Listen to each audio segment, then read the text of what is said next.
Hello friend, मेरा नाम राहुल सोनी है। मेरे चैनल का नाम पॉजिटिव वाइब कॉमर्स क्लासेज है। आज हम लेक्चर नंबर 3 पढ़ेंगे। टॉपिक हमारा सेम है, principle of management, class 12 business study. Lecture number 3 का मतलब है कि हम लोग की 2 वीडियोज़ ऑलरेडी जा चुकी हैं। ये 3rd वीडियो है, इस चैप्टर का लास्ट कंटेंट है। तो इस चैप्टर के अंदर हम लोग टेलर प्रिंसिपल पढ़ेंगे। तो टेलर प्रिंसिपल्स पढ़ने से पहले सबसे पहले हम लोग टेलर के बारे में जानते हैं। Who is Taylor? Taylor, Frederick Winslow Taylor, 1856 to 1915, was a person with a very short duration, 1878 to 1884, rose a rank of an ordinary apprentice to chief engineer in Midway Steel Company, USA। तो हम लोग Taylor के बारे में simply देखते हैं। Taylor हमारे यहाँ एक चीफ माइनिंग इंजीनियर थे और इन्होंने अपना टाइम पीरियड 1878 से 1884 तक चीफ इंजीनियर के तौर पे काम किया। टेलर ने देखा कि जिस प्लेस में ये काम करते थे वो प्लेस काम के हिसाब से तो ठीक था, बट वहाँ की मैनेजमेंट थ्योरी अच्छी नहीं थी। तो इन्होंने अपनी सेल्फ मैनेजमेंट थ्योरी डेवलप की। इस मैनेजमेंट थ्योरी को हम लोगों ने टेलर साइंटिफिक प्रिंसिपल कहा। टेलर साइंटिफिक प्रिंसिपल के अंदर बेसिकली अलग अलग टाइप के प्रिंसिपल है। तो टेलर साइंटिफिक प्रिंसिपल पढ़ने से पहले हम लोग मीनिंग देख लेते हैं। तो what is the meaning? Meaning to discard the traditional approach to management and adopt the newer and more scientific approach in their place is called scientific management. तो बेसिकली द टेलर कहना चाहते थे कि Taylor का मतलब था कि traditional approach को हटा दें। इस ट्रेडिशनल अप्रोच को हम हटा करके हमें कौन सी अप्रोच यूज करनी है? Adopt the newer and more scientific approach. क्योंकि टेलर का प्रिंसिपल ही साइंस पे था। साइंस प्रूफ थी और एक्सपेरिमेंट बेस्ड टर्म थे, प्रूव्ड था। इस वजह से हमारे पास टेलर के प्रिंसिपल के अंदर पॉइंट हमारा जो कहता है newer and more scientific approaches. तो हमें साइंटिफिक अप्रोच पे काम करना था, ना कि वही ट्रेडिशनल रूल्स एंड रेगुलेशन के ऊपर जो बहुत समय से चले आते थे। क्योंकि हर जगह हमारे यहाँ रेडीमेड सॉल्यूशन की कंडीशंस अवेलेबल नहीं थी। हमें साइंटिफिक रिसर्च करनी थी, रिसर्च के बेसिस पे प्रॉब्लम को फाइंड करना था और प्रॉब्लम फाइंड करके उसका सॉल्यूशन निकालना था। ओके, तो सॉल्यूशन के अंदर हमारे पास सिंपली पार्ट था कि जब तक हम किसी तरह की कोई साइंटिफिक टेक्निक नहीं यूज़ करेंगे तो उस टेक्निक के अंदर कोई भी पार्ट हमारा अवेलेबल नहीं होगा। तो हमारे मीनिंग के अंदर देखिए, जो डिस्कार्ड द ट्रेडिशनल अप्रोच को हटा दीजिए। डिस्कार्ड द ट्रेडिशनल अप्रोच को किनारे करके यूज़ करना हमें adopt newer and modern scientific approaches in their place is called scientific management. तो उस ट्रेडिशनल अप्रोच को हटा करके हमें साइंटिफिक मैनेजमेंट लेकर के आने थे। तो साइंटिफिक मैनेजमेंट की वजह से वो क्या होता? प्रूफ्ड हो जाता। और प्रूफ प्रिंसिपल हमारे क्या होते? बेनिफिट्स में होते। ओके, चलिए हम लोग प्रिंसिपल पढ़ते हैं। टेलर के प्रिंसिपल का प्रिंसिपल नंबर 1 पढ़ते हैं। तो पहले मैं यहाँ से ये मीनिंग इरेज कर देता हूँ, क्योंकि इसके बाद हम लोग को प्रिंसिपल लिखने के लिए स्पेस मिल जाएगा। बेसिकली टेलर का मेन मेथड था साइंस से जुड़ा हुआ। वो चाहते थे जो भी चीज़ें हों वो प्रूव्ड हों, और प्रूव्ड टर्म को जज करना ही हमारे पास टेलर प्रिंसिपल कहा गया। तो टेलर प्रिंसिपल के अंदर हमारे पास साइंटिफिक मैनेजमेंट के अंदर जो टेलर प्रिंसिपल था, उस टेलर प्रिंसिपल को हम लोगों ने सबसे पहले अडॉप्ट किया।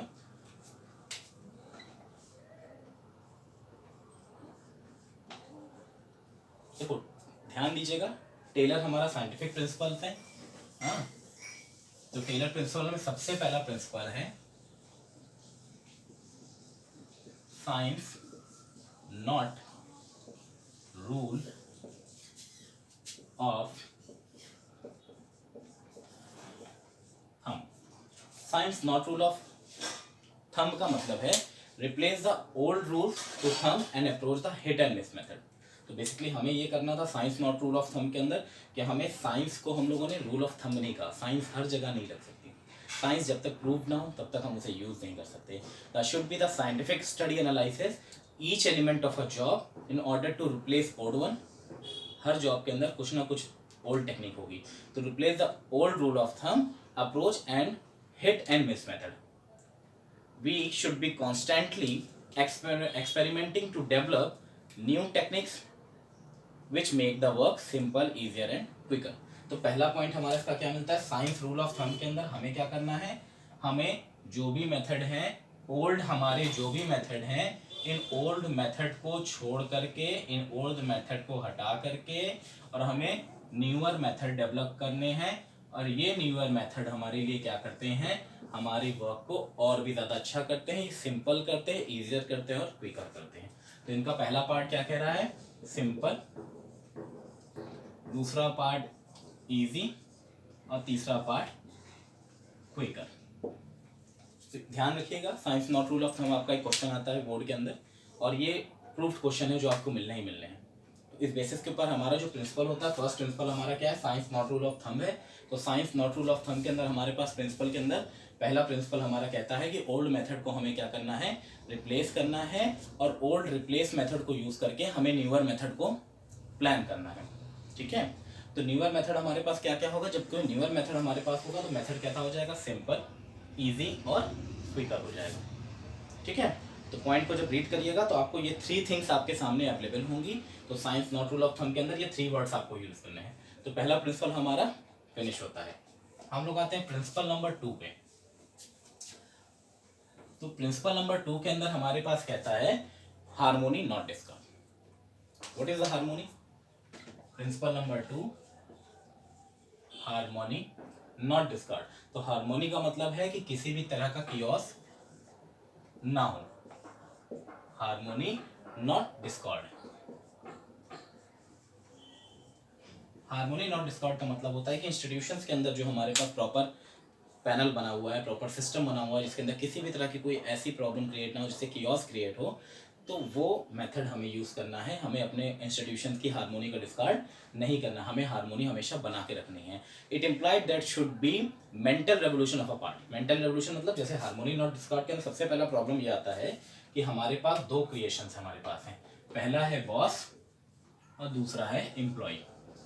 तो बॉस को लगता है कि एम्प्लॉय कुछ नहीं करता, कोई भी काम नहीं करता, ठीक है, और एम्प्लॉय को लगता है कि बॉस कोई काम नहीं करता, बैठा रहता है दिन भर ऑफिस के अंदर, सारा काम तो हम लोग करते हैं, सारी मेहनत हम लोग करते हैं।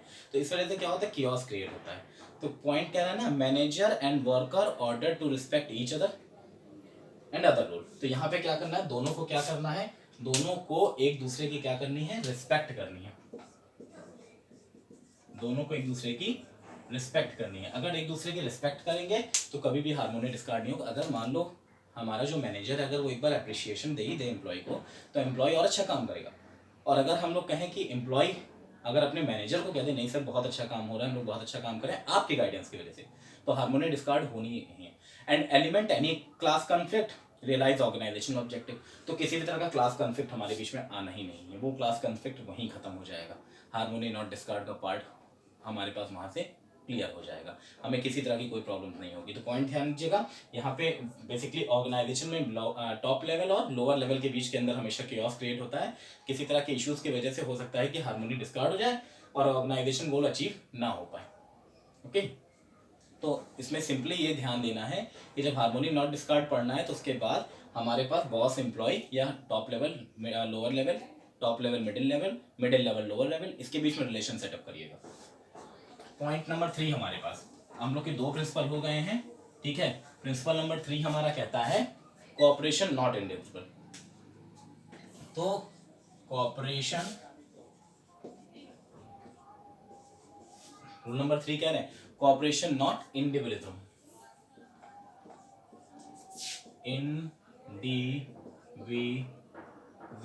इंडिविजुअल पढ़ लीजिए। चलिए, कॉपरेशन नॉट इंडिविजुअल, कभी भी एक हाथ से ताली नहीं बजती, हमेशा दोनों को बराबर आना पड़ेगा। कॉपरेशन करने के लिए दोनों को करना पड़ेगा। अगर आपने चींटियों की फौज देखी हो तो चींटियों की फौज चलती जाती है एक लाइन से, बहुत लंबे आपकी गैलरी के अंदर चींटियां होंगी, एक चींटी दूसरे को देगी, दूसरी तीसरे को देगी, तीसरी चौथे को देगी, और थोड़ी देर बाद आप देखेंगे सारी की सारी चींटियां गायब हो गई, क्योंकि उनका जो काम था वो काम हो गया, क्योंकि बिना कॉपरेशन के वो काम नहीं हो सकता था। ठीक है, इसी तरह से इंस्टीट्यूशन है, हर लेवल ऑफ अथॉरिटी के अंदर हमारे पास डिफरेंट लेवल है, हर डिफरेंट लेवल अथॉरिटी के अंदर हमारे पास अलग अलग रूल्स हैं, बट हमें एक दूसरे से मिलकर के कॉपरेशन करना है। मैंने आपको बताया भी था, मैनेजमेंट के 5 फंक्शन होते हैं, 5 फंक्शन के अंदर बीच में हमारे पास कॉपरेशन होता है। ठीक है, तो कोऑर्डिनेशन एंड कॉपरेशन के बिना कोई भी काम पॉसिबल नहीं है। तो कॉपरेशन के अंदर कहता है it is the extension of principle of harmony not discard. तो बेसिकली ये एक्सटेंशन माना जाता है हार्मोनी नॉट डिस्कार्ड का। अगर हार्मोनी डिस्कार्ड होगी तो हमारे और आपके बीच में एक हेल्दी रिलेशन होगा, वो हेल्दी रिलेशन हमारा कॉपरेशन को क्रिएट करेगा। Constructive suggestion to worker should be adopt. तो अब यहाँ पे हम लोग पॉइंट पे आ जाते हैं। कॉपरेशन नॉट इंडिविजुअल के अंदर हमारे पास क्या करना है, हमें ये ध्यान देना है कि हमारा सजेशन, कंस्ट्रक्टिव सजेशन हम वर्कर से मिले। अगर हम कंस्ट्रक्टिव सजेशन अगर हम अपने एम्प्लॉय से भी लेंगे तो एम्प्लॉय को भी लगेगा कि इंस्टीट्यूशन कुछ करता है। और मान लीजिए एम्प्लॉय का सजेशन आपको अच्छा लगे, एक दिमाग 50 चीज़ों को नहीं सोच सकता, बट 50 दिमाग 5000 चीज़ों को सोच सकता है। इसकी पॉसिबिलिटीज हो सकती है। एक प्रॉब्लम का सोल्यूशन आप नहीं खोज पा रहे हो और अपने ग्रुप में बैठ कर डिस्कशन करो, उसका प्रॉब्लम आपको ईजी मिल जाए सोल्यूशन, तो ये हो सकता है। And they should not to go strike both management and worker share responsibility perform together. तो अगर कॉपरेशन नॉट इंडिविजुअल का पार्ट होगा, ठीक है, अगर अकेला आदमी कॉपरेट करके कुछ नहीं कर सकता, सब लोग मिलकर कॉपरेट करेंगे तो ऑर्गेनाइजेशन गोल ईजी अचीव होगा और अच्छा अचीव होगा। ठीक है, पॉइंट इसके अंदर साफ साफ सिंपल समझिएगा, जब कॉपरेशन नॉट इंडिविजुअल का पार्ट आएगा तो कंस्ट्रक्टिव सजेशन एम्प्लॉय का पार्ट होगा, और उस एम्प्लॉय के सजेशन के ऊपर उन्हें हो सकता है हम एप्रिसिएशन भी दें। अगर एप्रिसिएशन देंगे तो कभी भी स्ट्राइक का केस ही नहीं बनेगा, या कभी भी कोई ऐसा पार्ट ही नहीं होगा। अगर मैं आपको मैनेजमेंट थ्योरी में बताऊं तो जापान के मैनेजमेंट थ्योरी के अंदर अगर स्ट्राइक का ऑप्शन आता है तो कभी भी जापान वाले स्ट्राइक नहीं लेते। वो हमेशा एक ब्लैक बैंड यूज़ करते हैं अपने हैंड पे, एक ब्लैक बैंड बांध करके और ज़्यादा काम करते हैं, और साथ ही साथ अपने सीनियर को ये दिखाते हैं कि वो और अच्छा काम कर रहे हैं, वो इंस्टीट्यूशन का भला चाहते हैं, जिससे जल्दी से वो प्रॉब्लम को सॉल्व हो जाए। हमारे यहाँ तो सीधे स्ट्राइक हो जाती है, बट फॉरेन के अंदर ऐसा कोई भी पार्ट अवेलेबल नहीं। जापान का कल्चर सबसे वेल डेवलप्ड है। आप एनसीईआरटी पढ़ेंगे तो उसमें आपको ये टॉपिक जरूर मिलेगा। तो टॉपिक नंबर हमारा 3 प्रिंसिपल फिनिश होता है। ठीक है, तो इसमें ध्यान दीजिएगा, कंस्ट्रक्टिव सजेशन एम्प्लॉय का पार्ट हमारे पास है। कंस्ट्रक्टिव सजेशन अगर लेते रहेंगे हम एम्प्लॉय से तो कोई भी दिक्कत नहीं है। ठीक है, फिर हमारा प्रिंसिपल नंबर 4 आता है। प्रिंसिपल नंबर 4 कहता है, ठीक है, development of each and every person,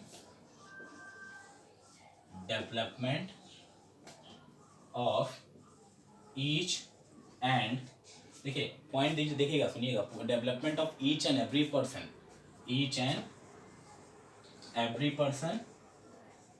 ठीक है, हमें किसका करना है, हर एक पर्सन का डेवलपमेंट करना है to his her greater efficiency, to his her greater efficiency, हमें उसकी ग्रेटर एफिशिएंसी से उसे डेवलप करना है, एंड प्रॉस्पेरिटी, एंड प्रॉस्पेरिटी।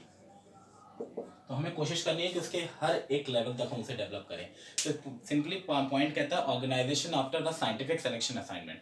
तो ध्यान दीजिएगा, जब भी कोई ऑर्गेनाइजेशन किसी एम्प्लॉय को रखती है तो एम्प्लॉय को रखने के पीछे उसका एक मोटिव होता है, अच्छा काम करेगा कि नहीं करेगा।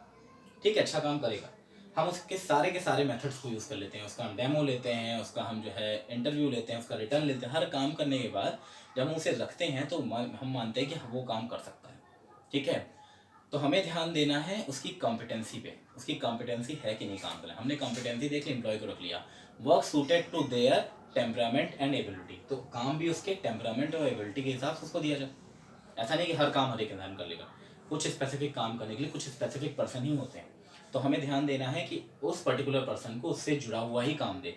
ठीक है, this will increase the productivity of utilisation, तो उसकी प्रोडक्टिविटी भी बढ़ेगी, यूटिलाइजेशन भी बढ़ेगा। ठीक है, और फुलेस्ट पॉसिबल एक्सटेंट, उसकी पॉसिबल एक्सटेंट तक जाएगा। अब मैं आपसे कहूँ कि आप किसी इंस्टीट्यूशन के अंदर जाते हैं जॉब करने के लिए और आप बहुत अच्छे जो है क्या कहते हैं अकाउंटेंट हैं, आपसे कहा जाए काम करिए, आप अकाउंट छोड़ करके आप जो है क्या कहते हैं मार्केटिंग कर लीजिए, आपकी पॉसिबिलिटी नहीं, आपकी ग्रेटर एफिशिएंसी वहाँ पे नहीं, आपकी तो एफिशिएंसी अकाउंटेंसी में, तो आप अच्छा अकाउंटेंट हो सकते हैं। तो अगर आप एक अच्छे अकाउंटेंट होते हैं तो आपको अगर आपकी अकाउंटेंट में छोड़ दिया जाता है तो आप कंपनी की बहुत सारी प्रॉब्लम को चुटकियों में सॉल्व कर सकते हैं।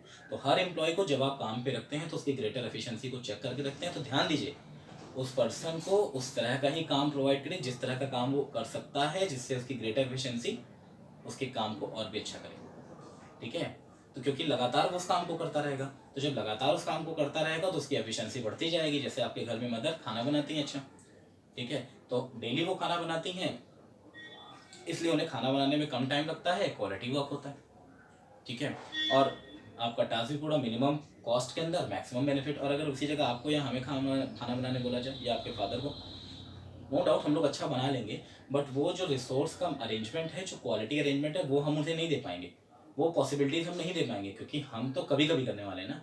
उनको पता है क्या काम कैसे प्रॉब्लम सॉल्व होगी, एकदम कस्टमाइज मैनर से वो कर लेंगी, पूरा मंथली बजट सेट कर लेंगी। ओके, चलिए ये 4 प्रिंसिपल हम लोग के पास थे। ठीक है। हम लोग के पास प्रिंसिपल के अंदर हम लोगों ने टेलर में 4 प्रिंसिपल हैं और 4 प्रिंसिपल से ही आपके पास बोर्ड में क्वेश्चंस आते हैं। पहला है science not rule of thumb, second है हार्मोनी नॉट डिस्कार्ड, थर्ड है कोऑपरेशन नॉट इनडिविजिबल, फोर्थ हमारे पास है development of each and every person is greater efficiency and prosperity.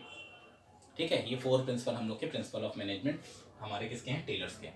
Taylor ने कैसा प्रिंसिपल दिया था हम लोग को, टेलर ने हम लोग को साइंटिफिक दिया था,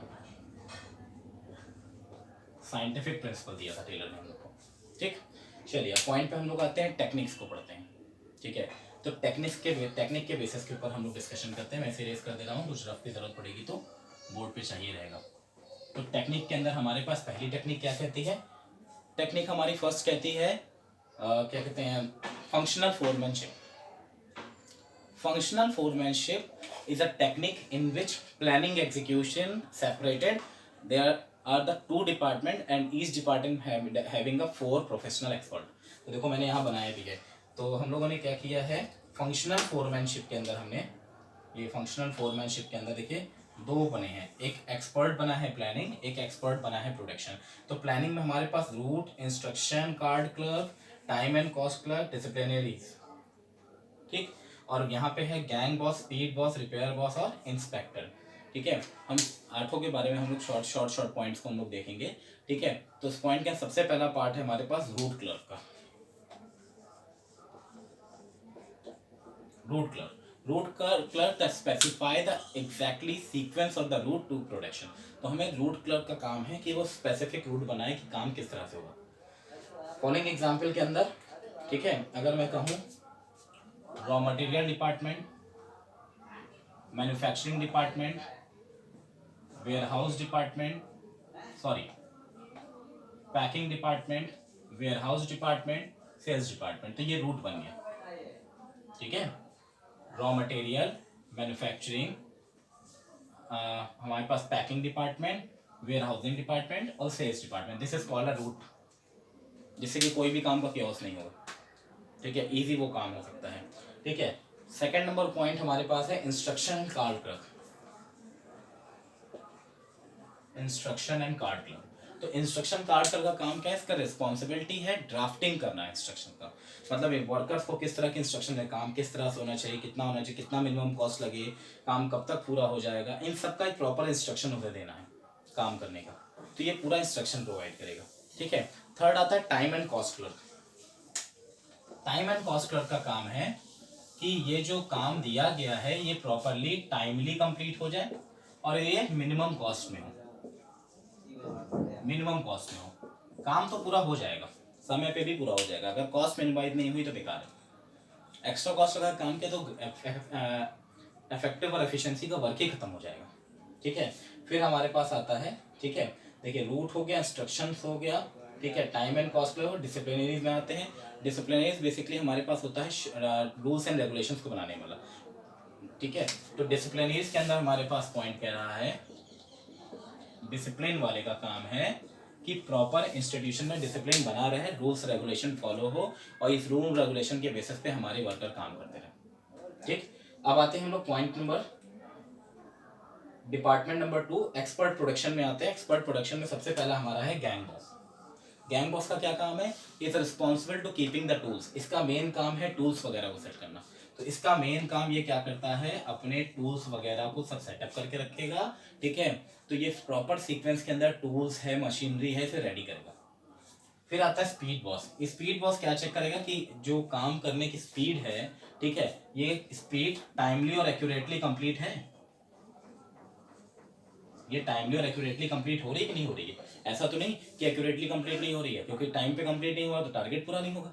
ठीक है, फिर आता है रिपेयर बॉस। रिपेयर बॉस का काम है कि अगर मशीनें वियर एंड टियर हो जाए तो इसे रिपेयर करना, ये इसका काम है। कि रिपेयर बॉस का काम ही है कि अगर मान लो कोई मशीन टूट गई, ensure the proper working condition tools and machinery. तो इनको ये देखना है कि टूल्स और मशीनरी कंडीशन ये सही है कि नहीं, इसका काम उसे रिपेयर करते रहना। लास्ट आता है हमारे पास इंस्पेक्टर। इंस्पेक्टर का मेन काम हमारे पास क्या है, inspector to check quality product. ये क्वालिटी चेक करेगा, किसकी, प्रोडक्ट की क्वालिटी। तो प्रोडक्ट की क्वालिटी मतलब भाई प्रोडक्ट बन गया, प्रोडक्ट की क्वालिटी सही होगी अभी तो मार्केट में भेजेंगे। तो ये 8 हमारे पास जो है एक्सपर्ट्स हैं। ठीक है, 8 एक्सपर्ट में 2 पार्ट बनाए गए हैं, 4 पार्ट्स हैं। तो एक पार्ट में हमारे पास प्लानिंग है, दूसरे में एक्सपर्ट ऑफ प्रोडक्शन है। प्लानिंग में हमारे पास route, instruction card clerk, time and cost clerk, disciplinary officer. Expert production के अंदर gang boss, speed boss, repair boss और इंस्पेक्टर है। तो हमारा टेक्निक नंबर 1 है, साइंटिफिक टेक्निक है, ये प्रूव्ड टेक्निक है, जिससे कोई भी एरर कभी ना हो। पॉइंट नंबर 2 आता है standardisation of work. Standardisation of work का मतलब होता है काम को सही तरह से करना, ठीक है। अगर वर्क हमारा स्टैंडर्ड में ना हो, ठीक है, तो स्टैंडर्डाइजेशन ऑफ वर्क के अंदर सिंपल सा पार्ट कहता है standardisation of work refer to developing standard to every business activity where the simplification refer to the eliminating the superfluous varieties of production of services, it resulting in saving the cost and labor machine and tools, it led to fuller utilization of equipment, increasing the turnover। तो इसका main काम standard work का है। अगर हम कहें कि develop कर लीजिए स्टैंडर्ड, कि काम किस तरह से पूरा होगा, ऐसा नहीं कि हर एम्प्लॉय अपने तरह से स्टैंडर्ड डेवलप कर रहा है, आपको काम का स्टैंडर्ड डेवलप करना पड़ेगा। वो स्टैंडर्ड बेसिकली क्या है, change in attitude and change in mind है। कोई एम्प्लॉय बहुत तेज काम करता है, कोई कम काम करता है, तो उसे एक स्टैंडर्ड दे दीजिए, कि स्टैंडर्ड टास्क दे दीजिए, स्टैंडर्ड क्वालिटी दे दीजिए, कि इस तरह का प्रोडक्ट बनना चाहिए जिसमें कोई भी कमी ना हो, तो ऑटोमेटिकली स्टैंडर्डाइजेशन हो जाएगा। फिर पॉइंट नंबर हमारे पास आता है, ठीक है, सिंप्लीफिकेशन। काम को सिंपल कर दो, ठीक है, जितना सिंपल काम होगा ना उतना ही ज़्यादा अच्छा होगा, क्योंकि सिंपल वर्क का मतलब है कि वो काम हमारा इजी अचीव होगा। 100 काम करने के 100 तरीके हैं, 100 में से कोई एक ऐसा तरीका है जो काम सिंपल कर सकता है। सिंप्लीफिकेशन ऑफ वर्क के अंदर काम को इतना सिंपल कर दिया जाए, कॉम्प्लिकेटेड थिंग्स को हटा करके नॉर्मल काम को दिखा दिया जाए, जिससे कि काम ईजी और इफेक्टिव हो जाए। हर एम्प्लॉय समझ, क्योंकि हर एम्प्लॉय का एक एजुकेशन लेवल अलग अलग होता है, तो उस एजुकेशन लेवल के हिसाब से एम्प्लॉय क्या है, अलग अलग तरह के टास्क करता है। तो इसलिए एक सिंप्लीफिकेशन वर्क हो जिससे इजी सब समझ सके और इजी उन्हें समझ में आ जाए। पॉइंट नंबर हमारे पास 4 कहता है मेथड स्टडी। मेथड, काम करने के 100 तरीके हैं, 100 में से कोई एक तरीका सबसे अच्छा है, वो तरीका सबसे अच्छा है जो आपको आता है, ठीक है, जिस पे आप काम कर सकते हैं। तो मेथड स्टडी में कहता है the objective of the method study to finding out the one best way doing the job, maximum efficiency in use of the material, machine, manpower and capital. तो मेथड स्टडी का मतलब है, हमारे पास simple कह रहा है कि method study में वन बेस्ट मेथड, कोई एक बेस्ट मेथड निकाल लीजिए जिससे सभी लोग मिलकर के काम कर सकें और उसमें किसी भी तरह का कोई प्रॉब्लम ना हो, ठीक है। तो मेथड स्टडी आपकी क्लियर हो जाएगी, सबको आ जाएगा वो काम। पॉइंट नंबर 5 हमारे पास आता है motion study. Motion study mean the science, motion study basically the science of the eliminating wasteful activity. तो मोशन अनप्रोडक्टिव मोशन का पार्ट होता है। आपने मैन्युफैक्चरिंग किया, यहाँ देखिए ये है, आपने रॉ मटेरियल रखा यहाँ पे नंबर 1 पे, और मैन्युफैक्चरिंग डिपार्टमेंट आपने रख दिया यहाँ पे पॉइंट नंबर 4 पे। तो ये एक्टिविटीज हमारी कैसी हो जाएगी, अनप्रोडक्टिव मोशन हो जाएगा। गुड्स को एक जगह से दूसरे जगह तक जाना ही बेकार है, कितना टाइम लग जाएगा उसके अंदर। तो हमें क्या करना है, हमें मोशन स्टडी के अंदर eliminating the wasteful resulting to using the unnecessary ill directive inefficient motion by the worker and machine to identify the best method of work. तो हमें ध्यान देना है प्रॉपर रूट जो बनाया गया, उस रूट के अकॉर्डिंग हमारा जो मोशन हो वो एकदम प्रॉपर हो, जिसमें लेस वेस्टेज टाइम के अंदर हम मोर एफर्ट को क्रिएट कर सकें, ठीक। पॉइंट नंबर 6 हमारे पास आता है time study. Time study to standard time develop well defined job. तो हमें ध्यान देना है कि टाइम स्टडी के अंदर एक वेल डिफाइंड जॉब टाइम हमें दे देना है, ठीक है। इस टाइम के अंदर हर इंसान का काम पूरा हो जाना चाहिए। जैसे कि 1 मंथ में एम्प्लॉय को ऑर्डर दिया गया है कि 1 मंथ से आपको 100 यूनिट का टारगेट पूरा करना है, तो 1 मंथ तक वो 100 यूनिट का टारगेट पूरा होना चाहिए, तभी हमारा और इंडिविजुअल गोल अचीव होगा, इंडिविजुअल होते ही ऑर्गेनाइजेशन गोल अचीव होगा। तो इसे हम लोग क्या कहेंगे, टाइम स्टडी कहेंगे, basically based on the time. The objective of the time study to determine by the number of worker to employ frame suitable incentive to scheme and determining the labour cost. तो इस time study के basis पे उन्हें अलग अलग scheme दीजिए, अलग अलग इंसेंटिव दीजिए, अलग अलग उन्हें जो है मेथड्स बताइए, ठीक है। हो सकता है पर पीस बेस सिस्टम आप उन्हें दे दीजिए, जिससे कि उन्हें लगे कि टाइमली काम कंप्लीट करना है, हमें बेनिफिट ज़्यादा होगा, हम टाइम पे काम कंप्लीट कर लें, ठीक है। तो प्रिंसिपल नंबर हमारा 6 टाइम स्टडी भी, सॉरी टेक्निक नंबर 6 हमारा टाइम स्टडी भी कंप्लीट हुआ, ठीक है। पॉइंट नंबर 7 हमारे पास आता है फैटिग स्टडी। ये बहुत इंपॉर्टेंट है। फैटिग स्टडी मतलब क्या होता है, जब कोई एम्प्लॉय काम करके बहुत थक जाता है, तो जब बहुत थक जाता है तो इंस्टीट्यूशन उसे रेस्ट इंटरवल देता है। वैसे तो सभी इंस्टीट्यूशन के अंदर, आपके स्कूल में भी, हमारे स्कूल में भी ऑलरेडी एक लंच ब्रेक होता है, वो लंच ब्रेक फैटिग स्टडी का पार्ट होता है। तो इसी तरह से इंस्टीट्यूशन के अंदर क्या होता है, जब कहीं कोई बहुत ज़्यादा मेंटल या फिजिकल वर्क होता है तो उस जगह पे फैटिग स्टडी को लाना बहुत कंपल्सरी होता है। Fatigue study the determining the time efficiency to the rest interval. तो बेसिकली एक रेस्ट इंटरवल हम अपने एम्प्लॉय को देते हैं, जिस रेस्ट इंटरवल के अंदर वो अपने मन चाहा टास्क करता है, घूमने जाएगा, खाएगा, पिएगा, कॉफ़ी पी लेगा, ठीक है, हो सकता है मूवीज़ देख ले, 10-5 मिनट के 2-4 सॉन्ग सुन ले, ऐसे कुछ भी टास्क हम उन्हें दे सकते हैं जो वो करना चाहें, जिसके बेसिस पे जब वो रिलैक्स करके फिर से आएंगे तो उनका प्रोडक्टिव बेनिफिट फिर वैसा ही होगा जैसा हम चाहते हैं। तो पॉइंट क्या कह रहा है, fatigue study seeking to determining the time and the frequency of the task interval in completing a task. The rest interval will be enable the worker to regain their lost stamina, thereby avoiding to accidental rejection and industrial sickness. तो यहाँ पे देखिए अगर fatigue study हम use करेंगे तो हमारे पास क्या क्या हो जाएगा, अवॉइडिंग करेंगे हम लोग एक्सीडेंटल केस, एक्सीडेंट तभी होता है जब एम्प्लॉय बहुत थका होता है, रिजेक्शन मतलब एम्प्लॉय अच्छा काम नहीं कर रहा, थर्ड इंडस्ट्रियल सिकनेस, इंडस्ट्री की बीमारी, जब एम्प्लॉय थका रहेगा तो काम कहाँ से अच्छा करेगा, उसकी पॉसिबिलिटीज़ ही नहीं होगी, इसलिए फैटिग स्टडी का पार्ट बहुत ज़्यादा इंपॉर्टेंट है। इसीलिए हम लोग को वीक में एक संडे भी मिलता है जिसमें हम लोग आराम कर सकते हैं। पॉइंट नंबर 8 आता है डिफरेंट पीस वेस्ट सिस्टम। तो डिफरेंट वेस्ट सिस्टम के अंदर डिफरेंट पीस वेस्ट सिस्टम इसे कहा जाता है। डिफरेंट पीस वेस्ट सिस्टम के अंदर जब एम्प्लॉय इफेक्टिव वर्क नहीं कर रहा होता है तो उसके लिए हम लोग क्या करते हैं, कुछ टास्क ऐसा रखते हैं जिसके बेसिस पे उसकी सैलरी या उसकी कॉस्ट। तो डिफरेंट पीस वेस्ट सिस्टम के अंदर हम सिंपल क्या कर रहे हैं कि एम्प्लॉय को हम कहते हैं कि अगर आप 100 यूनिट प्रोड्यूस करते हैं, जैसे फॉलोइंग एग्जांपल में मैं यहाँ देता हूँ आपको, अगर 100 यूनिट प्रोड्यूस करेंगे तो 100 यूनिट में आपकी जो कॉस्ट होगी वो 10 रुपीज़ के हिसाब से होगी, मतलब 1000 रुपीज़ आप गेन करेंगे। अदरवाइज अगर आप 100 से लेस करते हैं तो 90 रुपीज़ के हिसाब से आपकी पेड होगी वैल्यू। इसे हम लोग कहते हैं different piece waste system. Different piece waste system से क्या होता है, एम्प्लॉय के बेनिफिट्स बढ़ जाते हैं, वो काम कर, जो एम्प्लॉय अच्छा काम नहीं कर रहे हैं, जो एफिशिएंट वर्क नहीं कर रहे हैं, उन्हें भी अच्छा काम करने को मिलता है। अब मान लीजिए 100 का है, मैंने अगर किसी ने 110 बना दिया तो उसे हम हो सकता है 110 रुपीज़ के हिसाब से पेमेंट कर दें, जिससे कि ज़्यादा पैकेज उसे मिले, ज़्यादा पैसे मिले तो और इफेक्टिव वर्क करेगा। पॉइंट पे आते हैं, डिफरेंट पीस पे सिस्टम क्या कहता है, this system is the wage and the productive the standard output per day establish the 2 piece rested. तो ध्यान दीजिएगा इसमें स्टैंडर्ड टास्क रखा गया है, 2 पीस रेस्टेड सिस्टम रखा गया है, higher the cost who upon to be more income and lower the cost they having a less income. तो इसके बेसिस पे क्या होगा, ऑटोमेटिकली स्टैंडर्ड टास्क पूरा हो जाएगा, उसकी इनकम बढ़ जाएगी और हर एम्प्लॉय अपनी एफिशिएंसी को बढ़ाने की पूरी कोशिश करेगा। ठीक है, पॉइंट नंबर लास्ट हमारे पास आता है mental revolution. Mental revolution is a part of psychological phenomenon.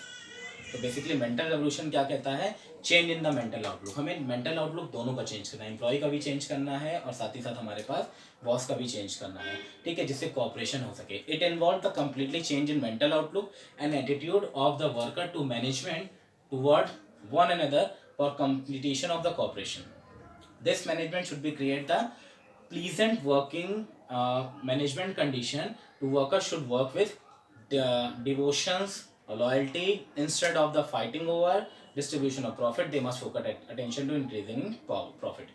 तो बेसिकली ध्यान दीजिए कि अगर एम्प्लॉयमेंट के बेसिस पे अगर हम ध्यान दें, अपने एम्प्लॉय को अगर हम बेनिफिट देना चाहें तो बेनिफिट ईजी दिया जा सकता है, उसके हाई बेनिफिट को हम गेन कर सकते हैं, ठीक है, जिससे कि उसका प्रॉपर स्ट्रक्चर हम ईजी ड्रॉ कर सकते हैं। ठीक है, तो बेसिकली ये हमारे पास प्रिंसिपल थे। तो टेक्निक में हमारे पास पहला था फंक्शनल फोरमैनशिप, दूसरा standardisation of work, third simplification, fourth method study, 5 motion study, 6 time study and the 7 fatigue study, the 8 different piece system and 9 the mental revolution. ठीक है, this point is very important in your board examination, तो please use your point in proper benefits. Okay, one more important thing, आपको CBSE के अंदर जब आप अपने final exam दे रहे होंगे तो फाइनल एग्जाम के अंदर आपके पास एक क्वेश्चन क्रिएट होते हैं, ठीक है, या तो डायरेक्ट आपसे प्रिंसिपल पूछा जाता है, science not rule of thumb, ठीक है, ऐसे डायरेक्ट पूछ लिया जाएगा, साइंटिफिक प्रिंसिपल में 4 प्रिंसिपल में से कोई भी एक प्रिंसिपल पूछा जा सकता है, हो सकता है, और या तो उसके अलावा आपसे इनसे भी जुड़े हुए क्वेश्चन वैल्यू बेस में आते हैं, और हर क्वेश्चन की जो मार्किंग होती है मिनिमम 5 और 6 मार्क्स की होती है। ठीक है, लास्ट एक पॉइंट है comparison between the Taylor and Fayol principle का। तो टेलर और फ्योल प्रिंसिपल में हम लोग पॉइंट देख लेते हैं। चलिए मैं बोर्ड एक मिनट इरेज कर रहा हूँ, ठीक है, तो आप उसमें इजी देख लीजिएगा क्या क्या पॉइंट्स आपको मिलते हैं, कुछ डिस्कशन हो जाए। आज के चैप्टर की लास्ट वीडियो हम लोग की है, ठीक है, जिससे कि आपका चैप्टर प्रिंसिपल ऑफ मैनेजमेंट पूरा कंप्लीट हो जाए और आपको ईजी इसका बेनिफिट मिले, ठीक है, आप ईजी समझ सके टॉपिक को कि क्या टॉपिक आपका कहता है। चलिए पॉइंट पे आते हैं हम लोग। तो पॉइंट पे हमारा फर्स्ट पॉइंट हमारा क्या कह रहा है, देखिए ध्यान दीजिएगा, मैंने एक तरफ फ्योल लिखा है और दूसरी तरफ टेलर लिख रहा हूं,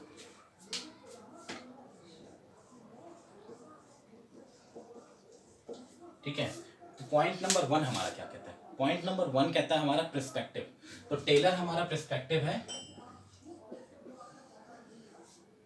टॉप लेवल से, ठीक है, और हमारा जो फेयोल हमारा जो है टॉप लेवल से जुड़ा हुआ है, ठीक है, और टेलर हमारा है शॉप फ्लोर लेवल, इसे हम लोग कहते हैं शॉप फ्लोर लेवल। तो बेसिकली फेयोल कहाँ वर्क करता है, टॉप मैनेजमेंट में काम करता है, और टेलर का क्या है, ग्राउंड लेवल पे काम करता है। पॉइंट नंबर 2 आता है यूनिटी ऑफ कमांड। इसकी अप्रोच स्टंच है, ठीक है, STA। स्टंच अप्रोच का मतलब होता है कि बेसिकली एकदम फिक्स अप्रोच होती है, सॉरी SATU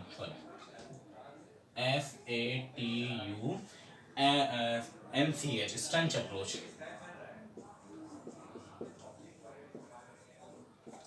और यहाँ क्या कहता है, did not feel to important as under functional foremanship. तो यहाँ पे पॉइंट आ जाता है सीधे किसका, फंक्शनल फोरमैनशिप का आ जाता है, ठीक है। पॉइंट नंबर 3 कहता है एप्लीकेबिलिटी। तो हमारा ये प्रिंसिपल यूनिवर्सली है, ठीक है, और हमारा ये प्रिंसिपल स्पेशलाइज्ड है, ये स्पेशलाइज्ड सिचुएशन पे काम करता है।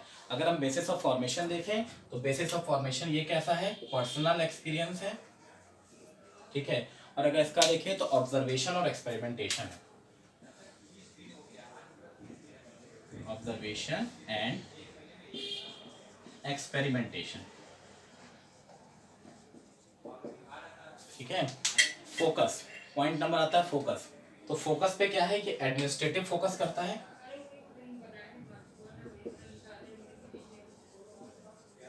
इसका एडमिनिस्ट्रेटिव फोकस है, और अगर हम इसको देखें तो ये प्रोडक्टिविटी फोकस करता है,